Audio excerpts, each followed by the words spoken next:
.NET Core is getting better and more important in the web development world nowadays. Almost every request I get for new web development projects is asking for knowledge in .NET Core, including Web API and Entity Framework Core. So knowing the fundamentals of backend web development with .NET Core can be highly beneficial to your career, and that's where this course comes in. In a short period of time, you will learn how to set up a web API, make RESTful calls to this web API, and also save data persistently with Entity Framework Core, code-first migration, a SQL Server database, and all three types of relationships in this database. We will get right to the point. You will see every single step of writing the necessary code, and by the end of this course, you will have what it takes to say yes to all the .NET Core project requests from any recruiter. The only tools you need in the beginning are Visual Studio Code and Postman. Both are available for free. We will use Visual Studio Code for our implementations and Postman to make calls to the web API. Both tools are available for Windows, macOS, and Linux. And since .NET Core is cross-platform, you can follow this course on any of these operating systems. Later, we will also utilize SQL Server Express and the SQL Server Management Studio to manage our database. These are also available for free. The backend application we are going to build is a small text-based role-playing game where different users can register. We're going to use JSON Web Tokens for authentication and create their own characters like a mage or a knight, add some skills and a weapon, and also let the characters fight against each other to see who is the best of them all. My name is Patrick and I will be your instructor in this course. I'm a web developer for over a decade now. I have worked for big corporations and small teams as an employee and as a contractor, and I just love to see the way Microsoft is going with .NET Core and how important it gets day by day. So I hope you're ready for your new skills and your new projects. I'm looking forward to seeing you in the course. Welcome and thank you very much for joining the .NET Core 3.1 Web API and Entity Framework Core Jumpstart course. This course is meant to teach you .NET Core skills fast and efficiently, so you'll be ready to tackle any upcoming project with ease. This is what you will learn in the next couple of hours. In this chapter, you will prepare your machine with the necessary tools, Visual Studio Code, Postman, and the .NET Core SDK. And then you will already create your first web API with .NET Core and even make your first API call. After that, you can create a Git repository for your project if you want to. Then we dive deep into the web API. You learn about the model view controller pattern and best practices for a clean web API structure and clean code. We'll get to asynchronous implementations with async and await, use data transfer objects. We will cover all CRUD operations, meaning create, read, update, and delete, with the mostly used HTTP methods get, post, put, and delete. We'll get to the details later. The following chapter provides persistence with Entity Framework Core. Entity Framework is an object relational mapper that will save all our changes in a SQL Server database. We will utilize the code-first migration to do that and again implement all CRUD operations. Then we'll cover authentication. Users will be able to register and log in and only see their related entities. We will use cryptography to hash the passwords and utilize JSON Web Tokens to authenticate the user with every subsequent web service call. Further on, we'll have a look at all types of relationships in a database. That's one-to-one, one-to-many, and many-to-many relationships. Each one needs its own kind of implementation. And finally, since in this example project you will create some role-playing characters, we will let them fight against each other all by themselves by choosing their weapon or one of their skills. In the end, one character will have the most victories, and that's what we want to display. Alright, you see, there's a lot to learn. Let's start. As soon as the .NET Core SDK, Visual Studio Code and Postman is installed, we can already create our first .NET Core application, which will be a web API right away. To start, I created a new folder called .NET-RPG for .NET Role-Playing Game. Open the folder in Visual Studio Code. I assume you're already a bit familiar with Visual Studio Code. If not, feel free to have a look around. While you're doing that, it might also be a good idea to install certain extensions. First, C# for Visual Studio Code by Microsoft itself. This extension will also be suggested by Visual Studio Code as soon as you create your first C# application. It includes editing support, syntax highlighting, IntelliSense, go-to-definition, find all references. Just have a look, pretty useful stuff. Next is C# extensions by Jay Channon. As the description says, it might speed up the development workflow by adding some entries to the context menu, like adding a new C# class or interface. And the last one already is one of my personal favorites, the material icon theme. This one simply provides lots and lots of cute icons. But now let's create our web API. We open a new terminal window and then let's have a look at what the .NET command provides. With adding a -h, you see all the available commands. The one that's really interesting for us right now is the new command, which creates a new .NET project. But we also got the run command to, run our application, and also the watch command, which can be used together with run to restart the application as soon as we make changes to any file. Quite useful if you don't want to stop and start the project by yourself every single time you make any changes. With .NET new -h, we see all the available templates. There are a lot. For instance, the plain old console application, and further down, we finally got the web API. So let's use it. We type .NET new web API and hit return.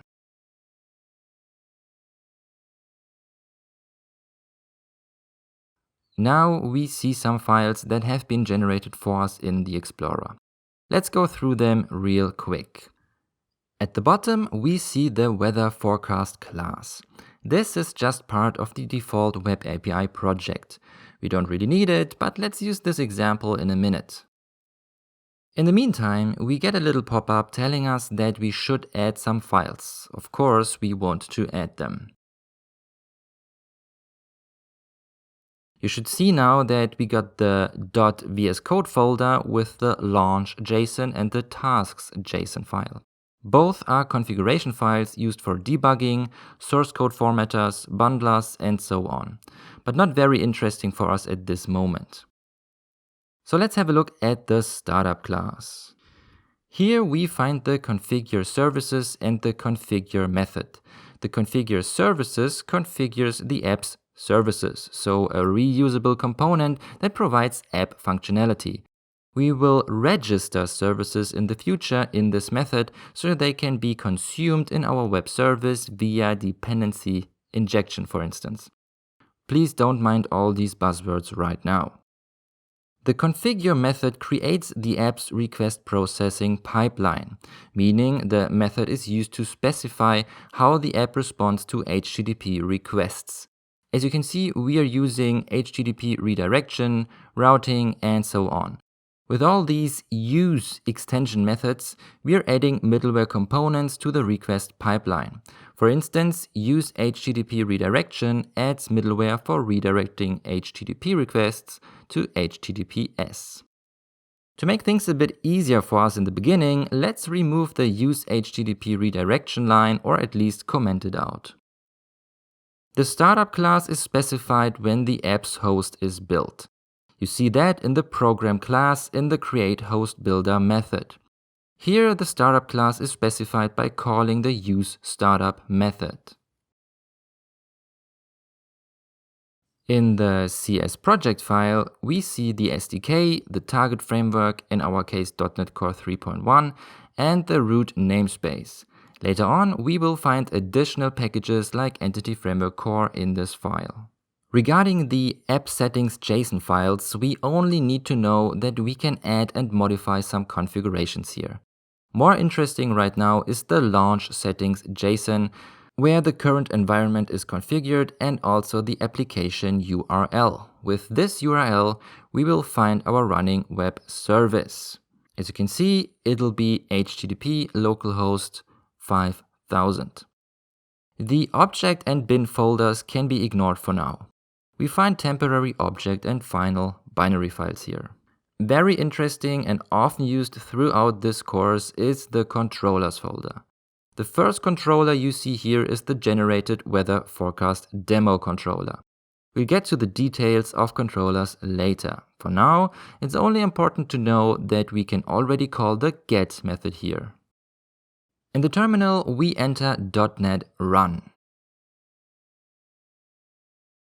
You see, here's already the URL we've seen in the launch settings JSON. So let's open Chrome and go to HTTP localhost 5000. Well, the result of this URL doesn't look very nice. That's because we have to access the weather forecast controller. So when we go back to Visual Studio Code, we see the name of the controller. It's weather forecast without the controller string.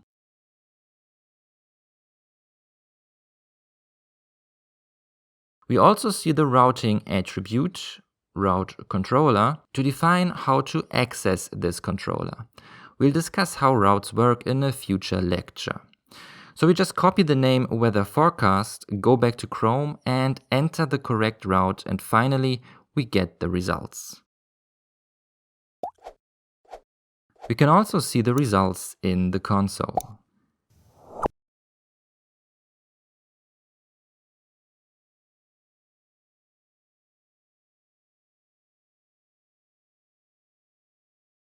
Now let's do this with Postman, because Postman will be the tool we will use to test our REST calls of the web API.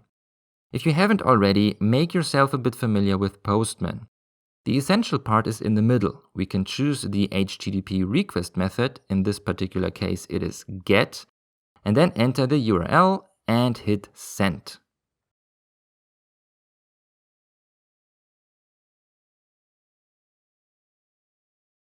The styling of the result should look similar to the console. Great, so this works. Now let's move on and build our own web service. There is one little thing we may do before we start with the web API. Let's create a Git repository for our project. On the left pane, we go to Source Control and hit the plus button to initialize a repository. We pick the .NET RPG Workspace folder and all our files are added to the repository. The thing is that this is simply a bit too much stuff. We don't want to commit the bin and object folders, for instance. So we need a gitignore file to ignore certain files and folders. There are Visual Studio Code extensions to help us out. It's up to you which one you choose. Just look for gitignore and you get some suggestions like this one here called gitignore templates. After installing this extension, you can press F1, type generate gitignore and then choose Visual Studio. The template was successfully generated. We can have a look at the gitignore file and you see on the left that the number of files that will be included to this repository has been decreased. That's exactly what we want. Now we simply add our first commit message like initial commit, commit all changes, and we're done.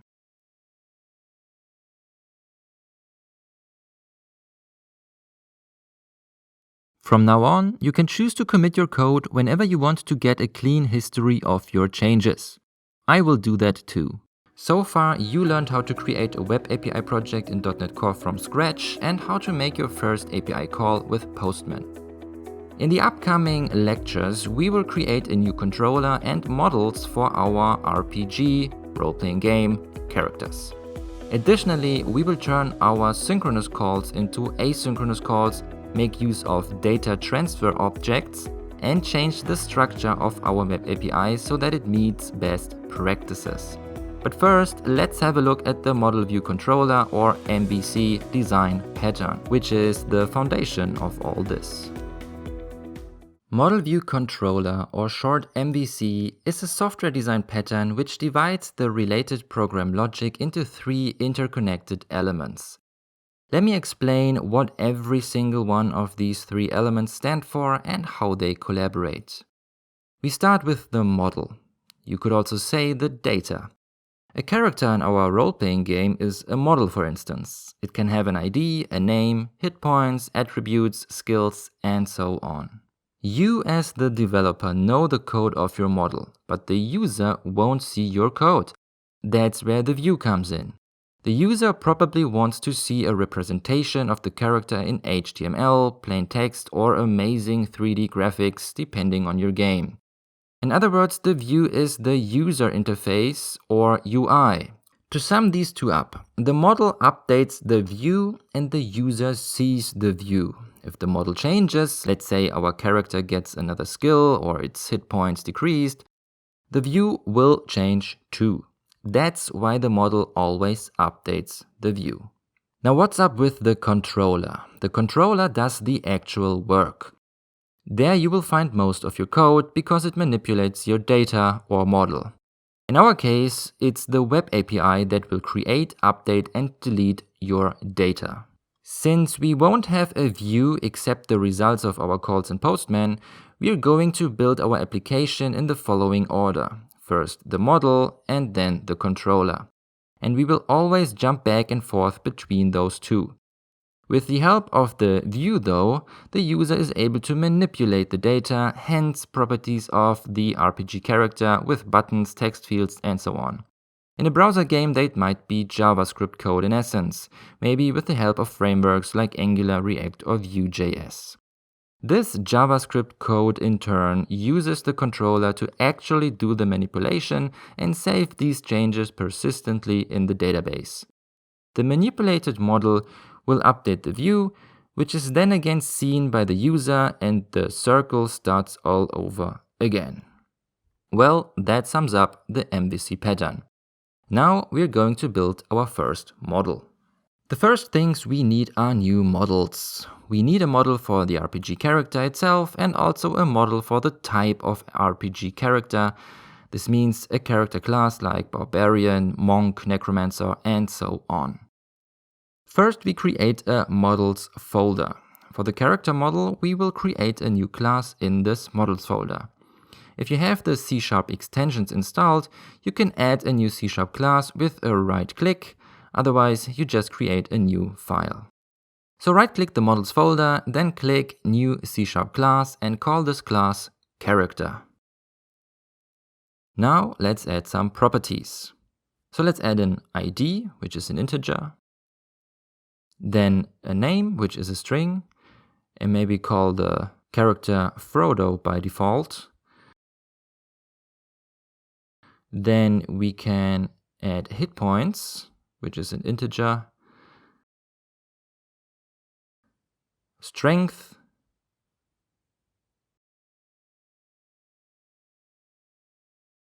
defense,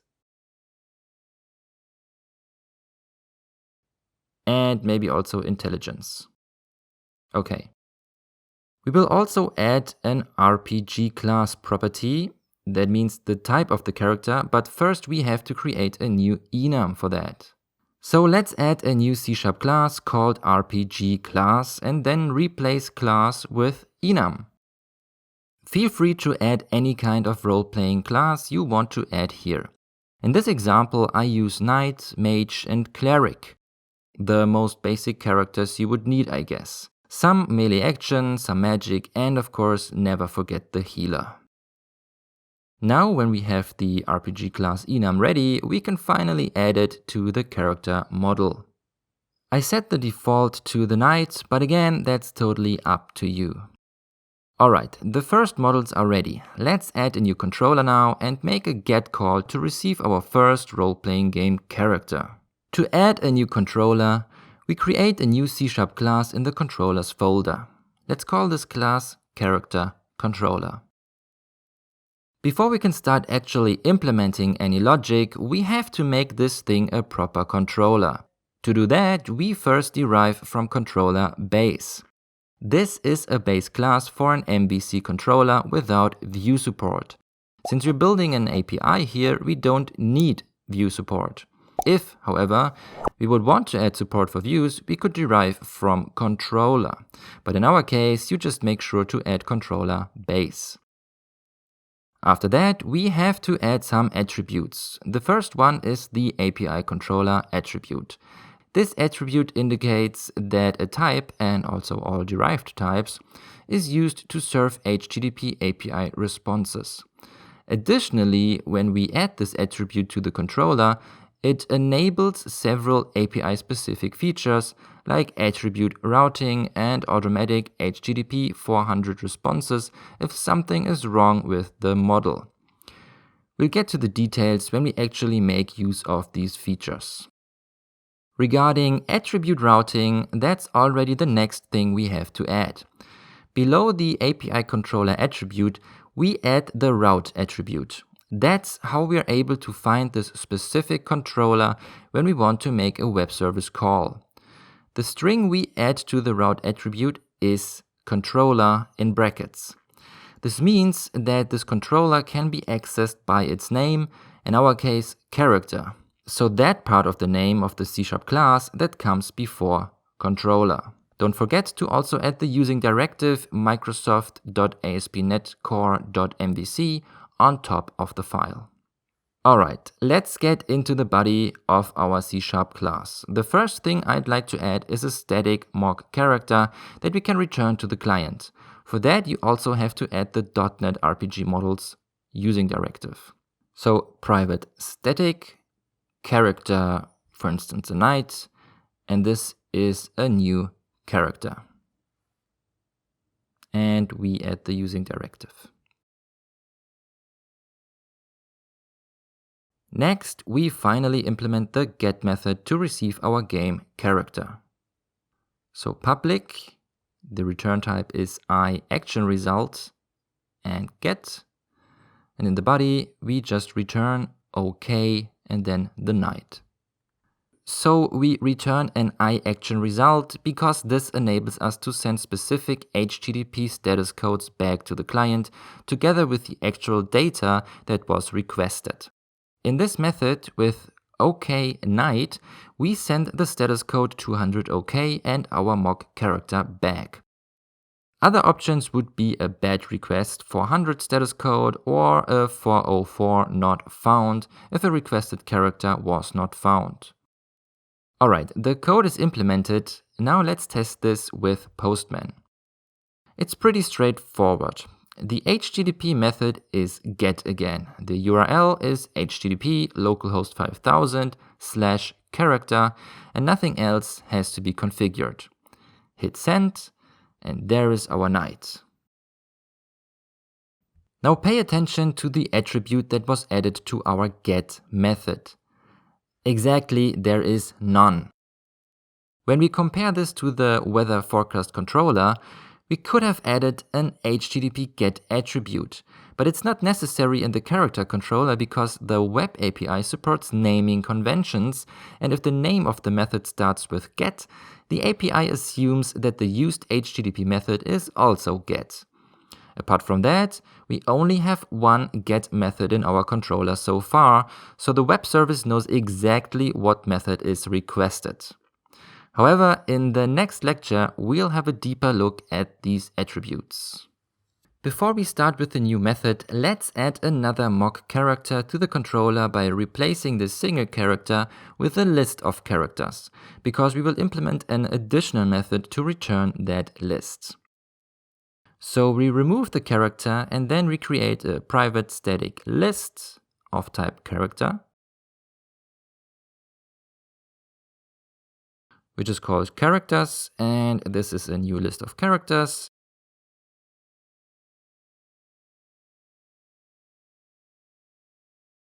The first one is simply a new character, and the second one is also a new character, but maybe we call him Sam. Don't forget to also add the using directive to system collections generic for the list type. After that, we have to make a slight modification to our existing get method. We now return the complete list of characters. Let's test this modification in Postman. Same HTTP method, same URL, hit send, and there are our mighty knights. Beautiful. Now let's add a method to return a single character. And let's just return the first character of the list by default. So public action result get single, for instance.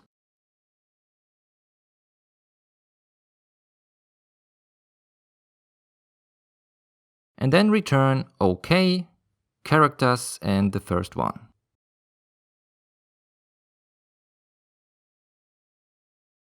When we try another request in Postman now, we're getting an error. To be more exact, we've got an ambiguous match exception. This means the web API doesn't know which method to use, because we have two get methods with no parameters. That's where we have to add routing attributes. So let's add one to the first method and call the route getAll.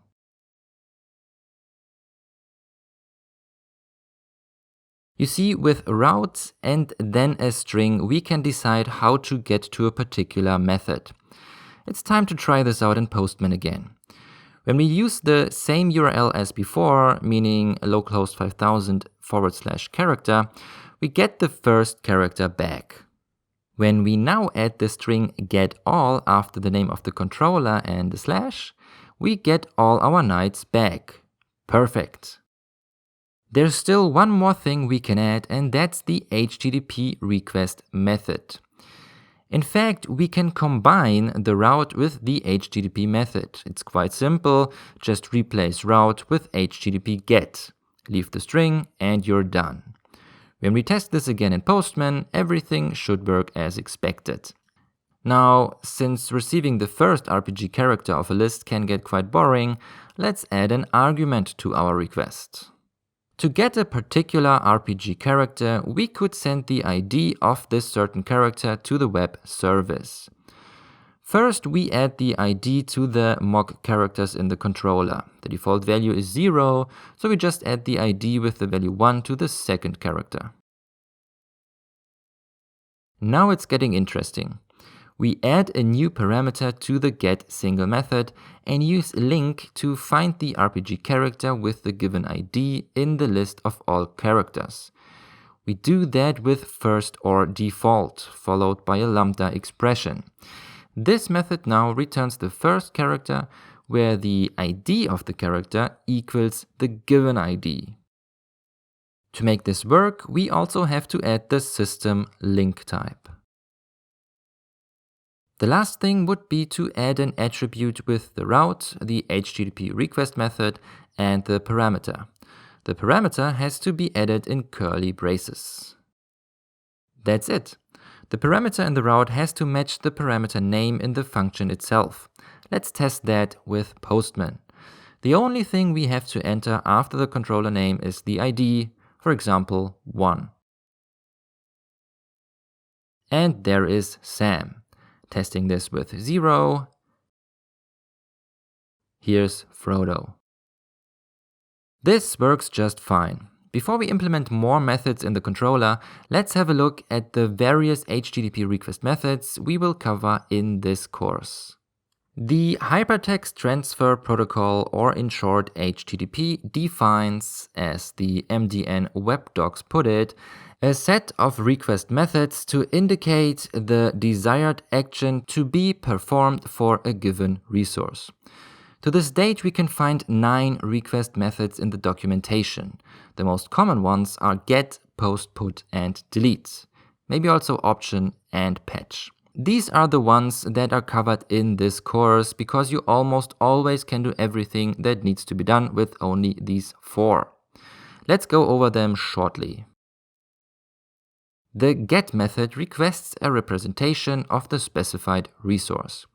If you're using this request, you should only receive data from the web service and not send data to it. Of course, you might want to send certain characteristics to the service, like an ID or a string, and the backend then grabs the proper object from the database, but you won't send any objects to the service. You have already seen this when you received our role-playing game characters. Sending objects to the service, in turn, would be done with a POST request. The POST method is used to submit an entity to the specified resource, often causing a change in state or side effects on the server. This means that you might want to add a complete new RPG character to the database, for instance. POST means, to put it simply, add or create a new object and do whatever you want to do with that object in the backend. Usually, this new object will be saved in a database. The put method replaces all current representations of the target resource with the request payload. So this is in essence an update of the complete object. If you want to change a property of an RPG character, let's say just the name for example, you would send the whole object to the service and it would overwrite the complete entry in the database. Of course, there can be variations of that process, but the standard way is exactly that. Send an object to the service that already exists and update every property of this object. And finally, the delete request. You know it already. The delete method deletes the specified resource. So you send an ID to the service via the URL. The service usually looks up the corresponding entry in the database and erases it. If you rather want to do a soft delete, meaning just set a flag so that this entry will not be shown on the client, it's actually an update where you would then use the put request method. But to make one thing clear, nothing works automatically. You have to write all the service methods by yourself and define which HTTP request method has to be used by the client. You could in fact write a service method that uses get, but then simply delete an object with a given ID. It's all up to you. Now, how do the CRUD, create, read, update, delete operations match with the HTTP request methods in general? Maybe you know it already. To create an object, you would use POST. Reading an object is done with a get call, updating with put, and deleting, well, with delete, of course. Now that you know the most important HTTP methods, let's continue with the Web API by creating a controller method to add a new character. The idea behind that is that the client, in our case Postman, sends a JSON object to the service, and the service then creates a new character based on the JSON data. So let's start writing the method. Public iActionResult add character, and as a parameter we use the character type. In the body of the function, we simply add the new character to the characters list, and then we return the complete list so that we can see that the new character is part of the list. Last but not least, we add an attribute to this method, and that would be the HTTPost attribute, because we are able to send data to the service. It's important to mention that the data or the JSON object respectively is sent via the body of the request. When we sent the ID to the service, we did it via the URL. Now it's done with the body. That's a crucial difference. Let's test that now. You can open a new tab in Postman, choose post as HTTP method this time. The URL is again HTTP localhost 5000 and then character, but now we also add a body to the call. Choose raw and also the JSON format. It's okay to send a new RPG character with just an ID and a name to the service. For instance, 3 as the ID and the name may be Percival. After hitting send, we see our complete list with the new character. Just keep in mind, we don't store the data persistently. So when we add another character, we get 4 in total, but as soon as we stop the web service and start it again, the list consists of the 2 initial mock characters and the added characters are gone. Currently, we are doing all the logic of our web service calls in the controller. The thing is, if an application or a web service is growing, you might want to separate the work into different classes. Or if you need to do the same work over and over again, you don't want to copy your code and paste it into different controllers, of course. That's where services come in. The controllers should actually be pretty simple and just forward data to the service and return the result to the client. Nothing else. To be able to do that, we will inject the necessary services into the controller, so we will use dependency injection.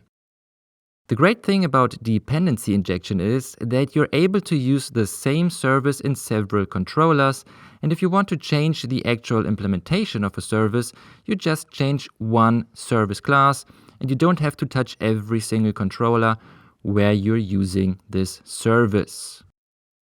We'll come to the details when we actually implement this stuff. So the client sends a request to the web API. The controller takes this request, calls the corresponding service. The service then does all the magic, getting an RPG character out of the database, for instance, and then the result goes back to the controller and then to the client. That's it. Apart from that, we can also introduce the idea of data transfer objects, or short DTOs. We already have models, but it's common to use these DTOs for the communication between client and server. The difference is this. DTOs are objects you won't find in the database. That means they won't be mapped. Models, in turn, are a representation of a database table. When we have a look at our RPG character model, later on we will see a table in the database that has exactly the same properties or fields.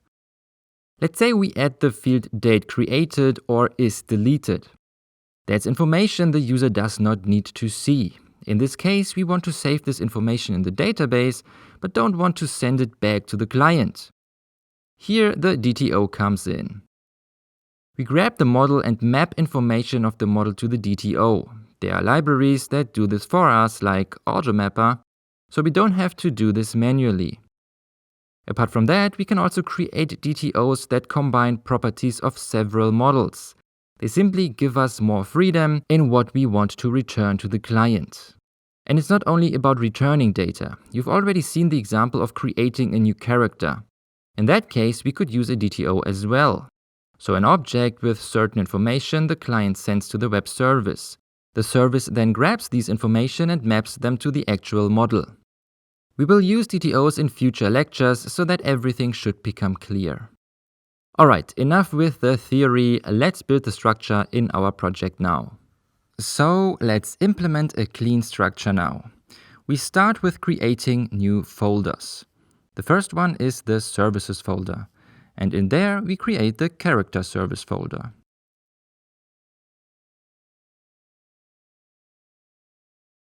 In that folder, we create the interface iCharacterService and the corresponding implementation class CharacterService.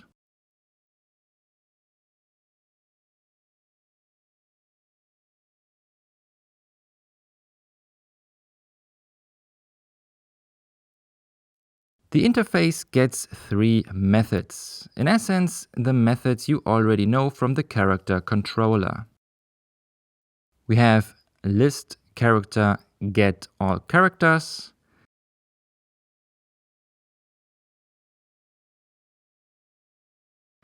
then character get character by ID with an ID as an integer,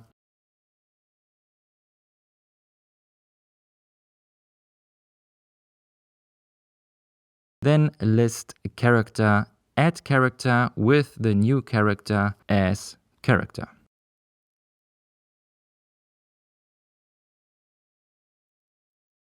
After adding these methods, we have to add using directives for the missing types list and character.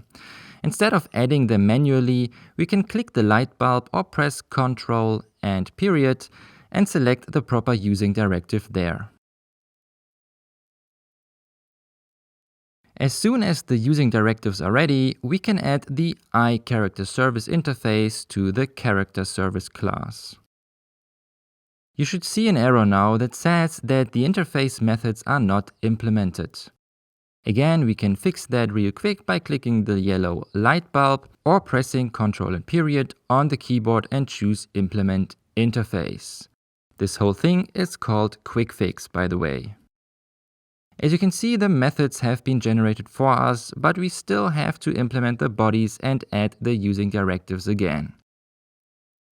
Regarding the bodies of the new 3 methods, we can actually just jump between the character controller and character service and copy and paste the code. So for the add character method, for instance, we paste the code characters add new character and return the characters list.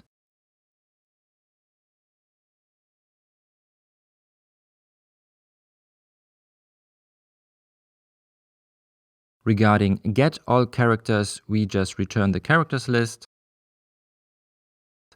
And get character by ID, we return the characters and then first or default with the given ID.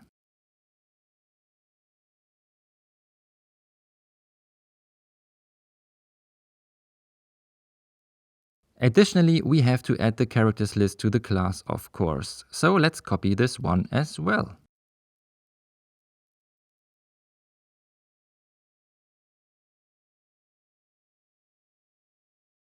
Last not least, we add the system link type so that we can use the first or default method. Regarding the character controller, we have to implement some more changes. First, we need a constructor. We can add it with the snippet CTOR and we call this thing character service. We then add the using directive for .NET RPG Services character service and then create a new private field for the character service. We can do that by putting the cursor over the argument, hit Ctrl period, and then choose Initialize Field from Parameter. Additionally, I like to add an underscore in front of the field name. So now we already inject our new character service into the controller. The list of characters can be removed. Regarding the bodies of the methods, we have to call the new private field character service. So the code inside the brackets of the OK statement has to be replaced by the corresponding character service method. We start with the get method, for instance, so it's now character service get all characters. Then character service get character by ID for the get single method.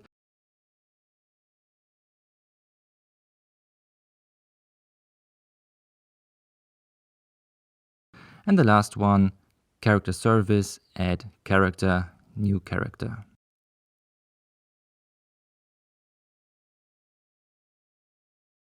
All right, let's test the first method in Postman. This means we choose the URL http localhost 5000 character get all. As you can see, we're getting an error. It's a system invalid operation exception. We are unable to resolve the service for the type iCharacter service. So the Web API wants to inject the iCharacter service, but it doesn't know which implementation class it should use. So we better tell it.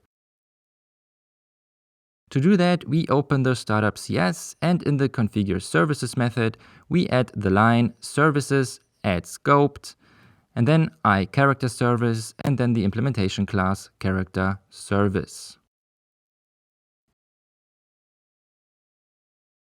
Now the Web API knows that it has to use the character service class whenever a controller wants to inject the iCharacter service.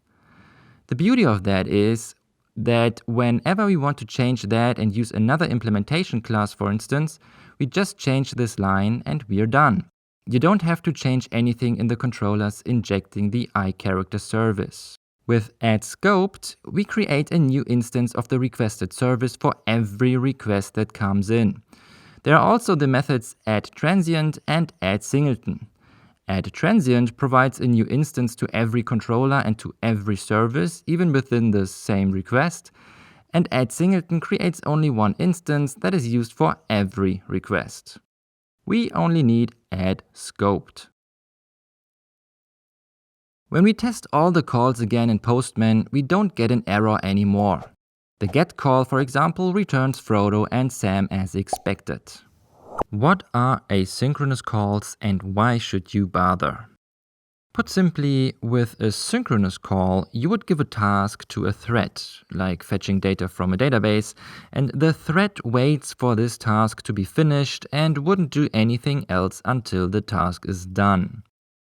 With an asynchronous call, this thread wouldn't wait at all. Instead, it would be open for new tasks, and as soon as the other task, for example fetching data from the database, is done, it would grab the data and return it. In our current application, this isn't really necessary. We have no database calls that take lots of time. Our tasks are done in milliseconds. Additionally, it's very likely that you have more than one thread available for your application. So even if one thread is waiting for a task, another thread can do another task. But in large applications with lots of users, it can really happen that all threads are busy. In this case, your app won't respond to a request anymore, which leads to a terrible user experience, and you may even lose users or even paying customers because of this. So this can lead to serious trouble. That's why it doesn't hurt to know this and also implement it early in this project. Although the methods in the character service won't do anything asynchronous, they will later on when we fetch data from the database. So let's start off with the iCharacter service interface. Here we just add the task type to our return types. So we add task, and then in the brackets we add the actual return type like list character and so on.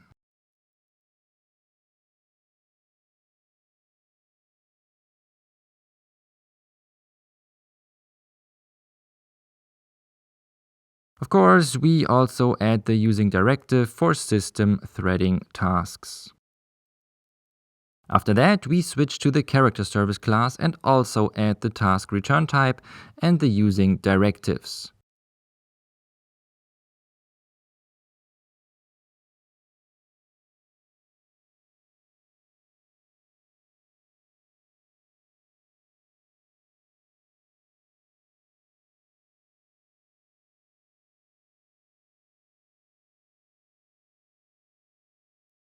Additionally, we add the keyword async to the methods.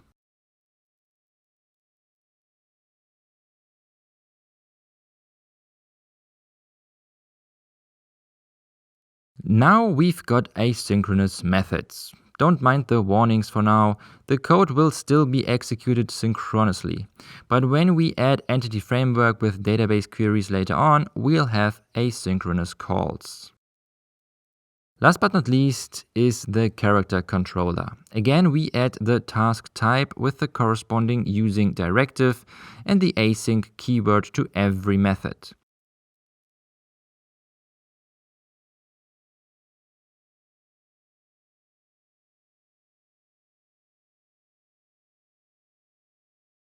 Additionally, we add the keyword await to the actual service call. That's how we call an asynchronous method. That's it. Making test calls with Postman will return exactly the same results as before. Again, please don't mind that making all these methods asynchronous is not necessary for such a small project, but you're here to learn something, I guess, so that's how you should do it with large applications. Another practice you might come along in professional projects is to return a wrapper object to the client with every service call. Advantages are that you can add additional information to the returning result, like a success or exception message. The frontend is able to react to these additional information and read the actual data with the help of HTTP interceptors, for instance, and we can make use of generics to use the correct types. Let's add that object to our models first. So create a new class and call the file service response.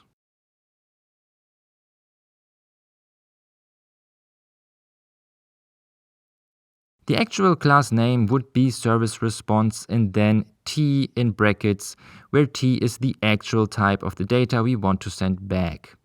Then we can add some properties. The data of type T is, well, the actual data like the RPG characters. With the success property, we can tell the frontend if everything went right, and the message property can be used to send a nice explanatory message, for example, in case of an error. Similar to the asynchronous implementations, we don't really need that now, but you will thank me later when you're working on bigger projects where these kinds of things come in quite handy.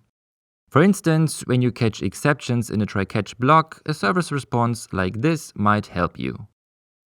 Anyways, to make use of our new service response, we have to modify the return types of our character service and iCharacter service methods. Let's start with the interface. We simply add the service response class here. So we got task and then service response and then list character, or task, service response, character, and so on.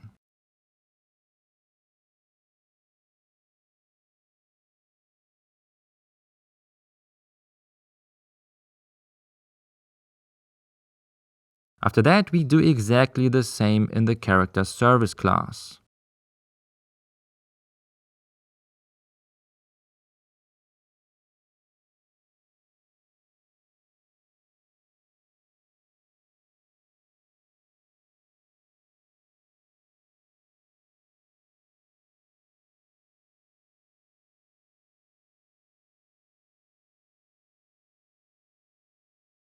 Of course, we also have to make changes to the actual implementations of the methods. In general, we create a new service response object in every method and set the data property accordingly. So in the add character method, we have a service response of type list character.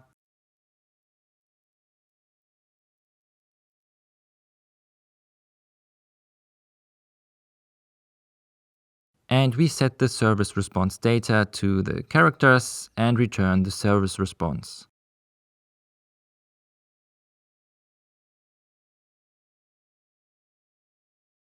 In get all characters, we again have a service response of list character, set the data to the characters and return it.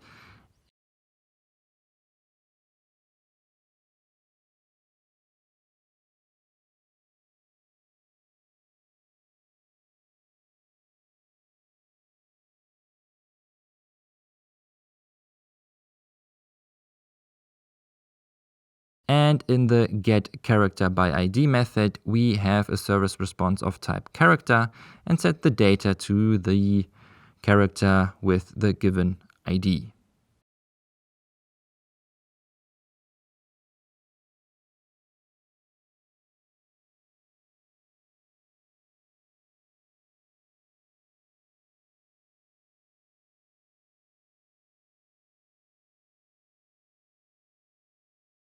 The character controller stays exactly the same. No changes necessary here. When we test the calls with Postman now, the results look a bit different. For example, here's the result of getting all RPG characters. You see, our characters are wrapped in our service response. The front end could react to the new properties and provide a smooth user experience with toasters or something similar, instead of presenting complex exception messages in the console, or worse, a frozen application in case of an error. You already read about them, now it's time to use DTOs. First things first, let's create a folder called DTOs and then another folder called character for all the data transfer objects regarding the RPG characters. As already mentioned, the idea behind DTOs is that you've got smaller objects that do not consist of every property of the corresponding model. When we create a database table for our RPG characters later in this course, we will add properties like the created and modified date or flag for the soft deletion of the character. We don't want to send this data to the client. So we map certain properties of the model to the DTO. That would be the case of returning data to the client. But it also works the other way around. We already created a new RPG character by only providing an ID and a name. So why not use a type that only consists of these two properties or other properties we want to use? This is even more important when you build a frontend that should use a specific type for the creation of a new character. At the moment, we have these two cases: receiving RPG characters from the server and sending a new character to the server. So let's create two classes called getCharacterDTO and addCharacterDTO.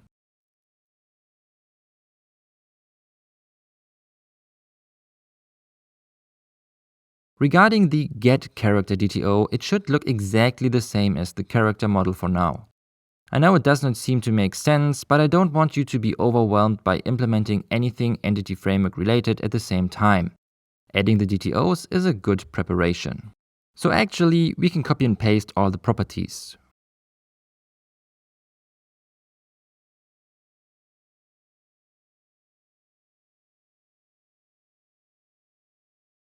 The add character DTO looks a bit different.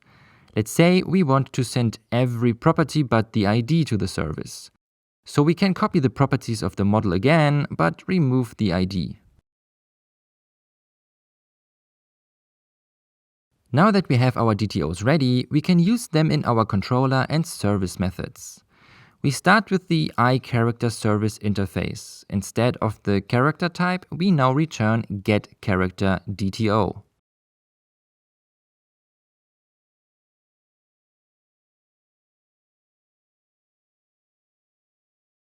The parameter of the addCharacter method now is of type addCharacterDTO.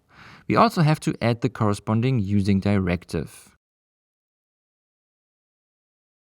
The same changes have to be made in the character service, so we replace the character type with getCharacterDTO and addCharacterDTO respectively.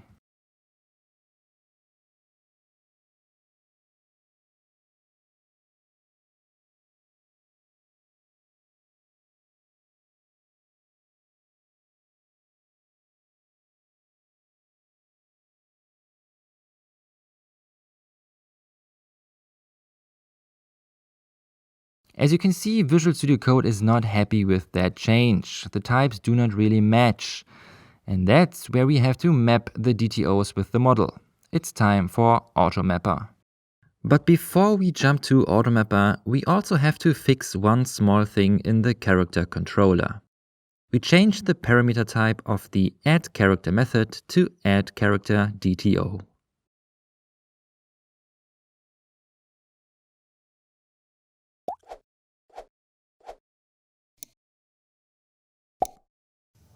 We could map the objects manually by creating a new instance of the necessary class and then setting every property one by one. But the idea behind AutoMapper is that it's doing exactly that for us on the fly. But first we have to install AutoMapper, of course. To install, we go to the terminal and enter .NET, add package, and then automapper.extensions.microsoft.dependency injection without any specific version to install the latest package.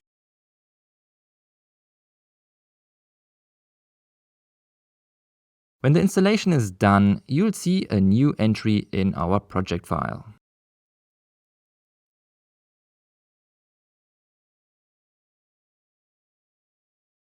After the installation, we jump to the startup CS first.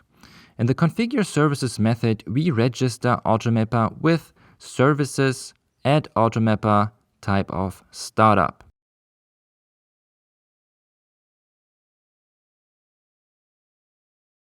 And add the using directive AutoMapper. To be able to use the mapping of AutoMapper, we now need an instance of the mapper in our service. So in the character service, we add a constructor and inject iMapper. Again, we can initialize a field from that parameter and add an underscore to the private field.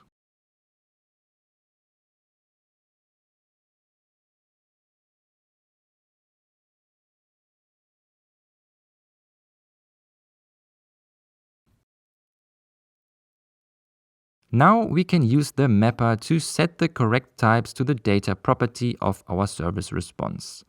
Let's start with the getCharacterById method. Using the map function, we first decide in angle brackets which type the value should be mapped to. And the parameter is the actual object that will be mapped. The changes for the other two methods are pretty straightforward. In the addCharacter method, we first map the new character into the character type because it will be added to the characters list. So it's the other way around. To map the whole characters list in one line and give it to the service response, we use the select method of link followed by a lambda expression where we map every character object of the list into a getCharacter DTO.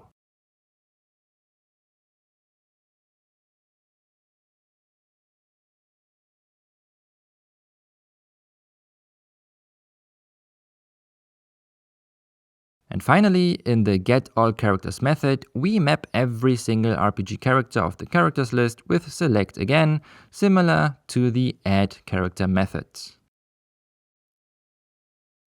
Alright, let's test this now with Postman. Let's try it with the getAllRoute HTTP localhost 5000 character getAll. So as soon as our web API is running, run the call in Postman.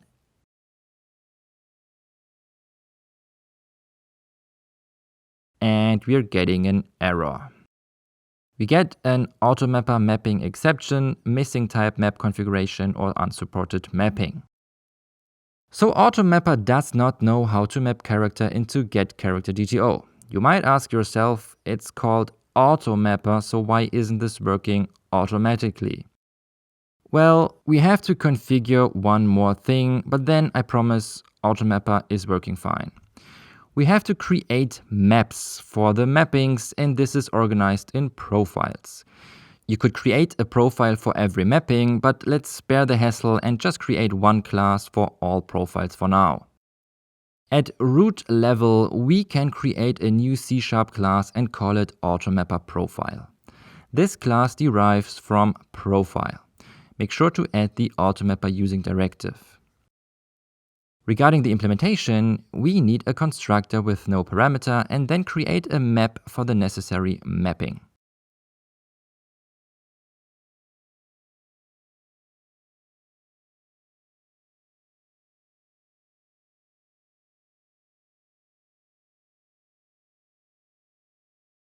And of course, add further using directives.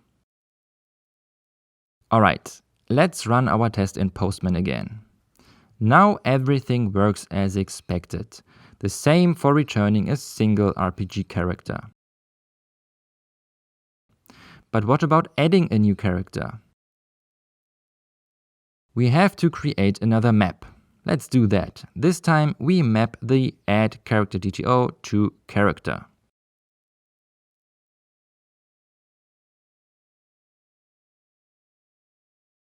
When we test this now, you see that everything works, but the ID is 0.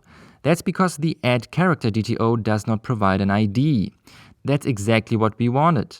Still, let's fix this by generating a proper ID ourselves. In the addCharacter method in the character service, we first create our new character based on the DTO and then set the correct ID by finding the current max value in the characters list and increasing it by 1.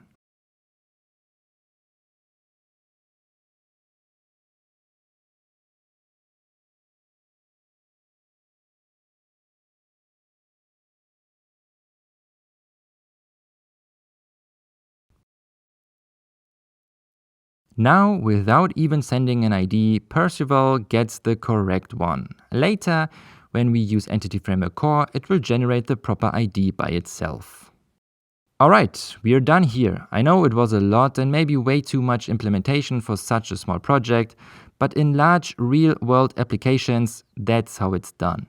To modify or update an RPG character, we have to add a new method to the iCharacter service interface, the character service class, and the character controller.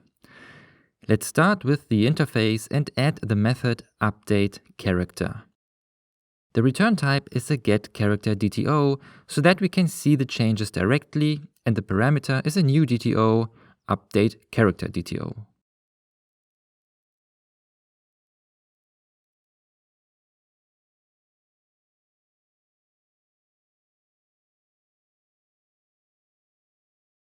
Let's add the new DTO real quick. We create the new C# class updateCharacter DTO and actually can copy and paste all properties from the getCharacter DTO.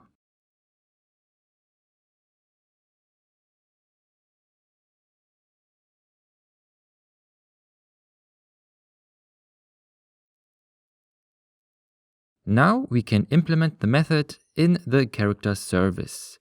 We implement the interface automatically and then start with the service response.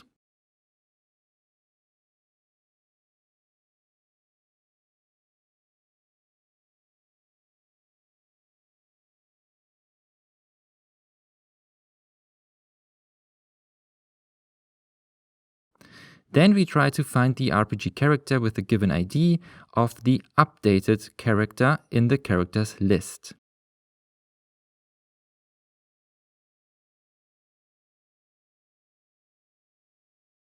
After that, we overwrite almost every property of this RPG character one by one. This means the name, the class,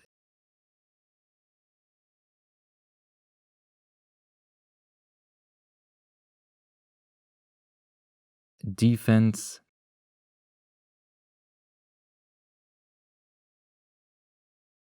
hit points,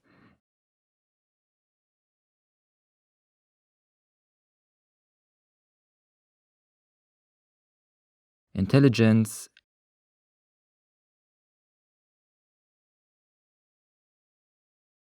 and the strength.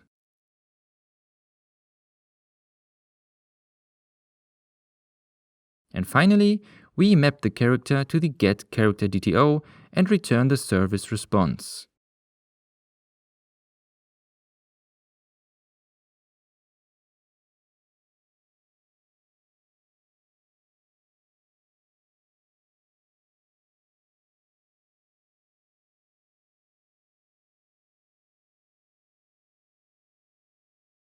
One last thing is missing. We have to add the async keyword.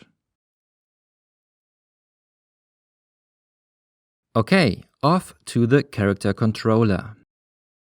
In essence, we can copy the addCharacter method, change the name, the service method, and the parameter, and also the HTTP method attribute, which is HTTP put.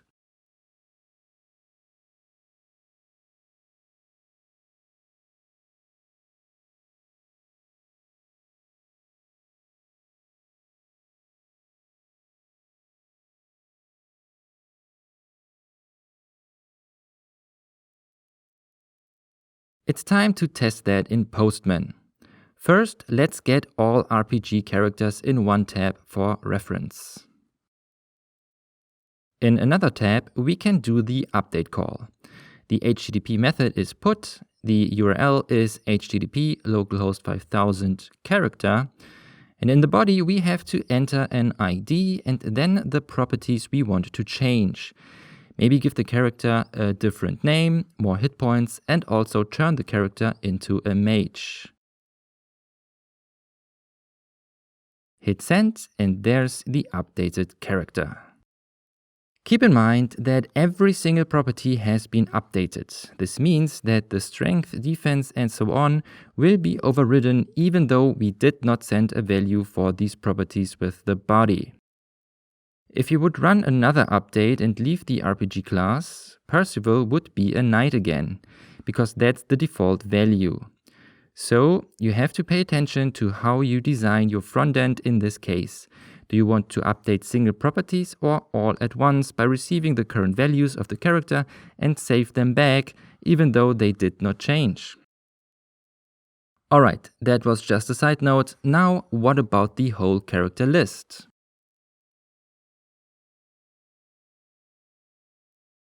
This works.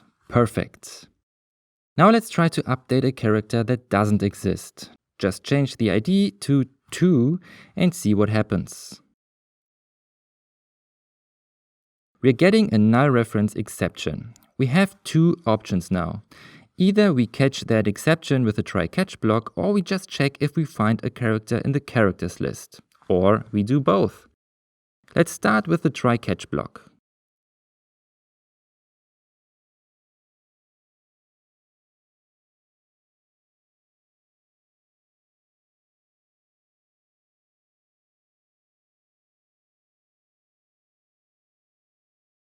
In the catch block, we just set service response success to false and the service response message to the actual exception message. That's it already. Let's test that again in Postman. We see success is false and the message object reference not set to an instance of an object. A possible frontend can work with that, but maybe another message would be more suitable for the user. Alternatively, we can add a slight modification to the character controller. You see that we're still getting a status code 200 OK. Well, a character wasn't found, so maybe we can also return a 404 not found response. So in the character controller, we first get the service response, then we check if the data is null. If so, we return not found, else we return OK as usual.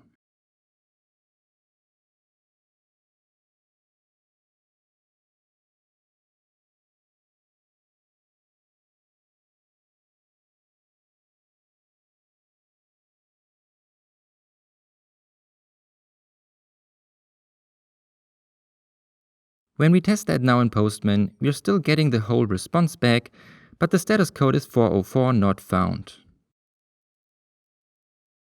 Feel free to play around with that. For instance, you do not have to use the message of the service response only in case of an error. What about a success message like your character has been saved? Anyways, let's move on and remove an RPG character. To delete an RPG character, again, we have to make modifications to the iCharacter service interface, the character service, and the character controller. Let's call the method in the interface deleteCharacter with ID as an argument. And let's return the remaining RPG characters. Regarding the character service, we can implement the interface automatically again and then copy the code of the updateCharacter method and just make some changes.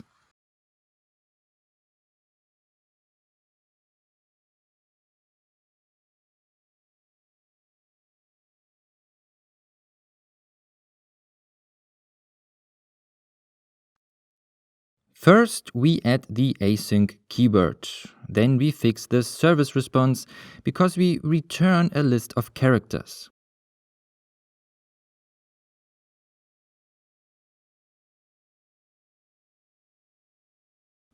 Instead of first or default, we could use first. The difference is that first or default will return null if no matching entity was found. And first throws an exception. So let's take advantage of that. If, however, a character was found, we remove it from the list with characters remove character. In the end, we return a mapped list of the remaining characters, similar to the expression in the getAllCharacters or addCharacters method. The controller method is a combination of the getSingle and updateCharacter method. You can copy the getSingle method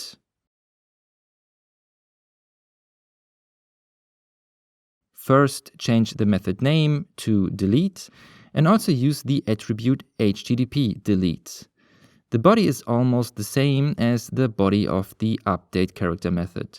Only the service response is different and the call to the character service. It is deleteCharacter with the given ID, of course.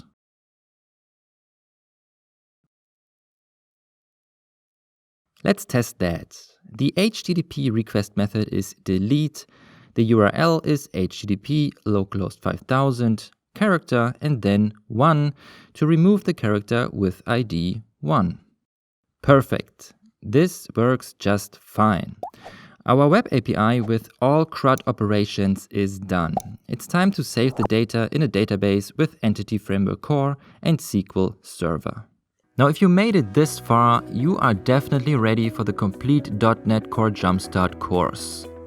You seem to have what it takes to build a .NET Core application with Web API and Entity Framework Core completely by yourself from start to finish. In the next sections of this course, you will dive deep into Entity Framework Core with code first migration, SQL Server, and all kinds of relationships, meaning one-to-one, one-to-many, and many-to-many relationships. Additionally, you will learn how to implement authentication into your application with the help of JSON Web Tokens. This means users will be able to register, log in, and create their very own RPG characters. And after that, you will do more than just CRUD by letting the RPG characters fight against each other, even in a deathmatch. As a thank you and reward for completing this part of the course, I want to give you a pretty sweet discount. Make sure to use the link in the video description below. I'm looking forward to seeing you again in the complete course.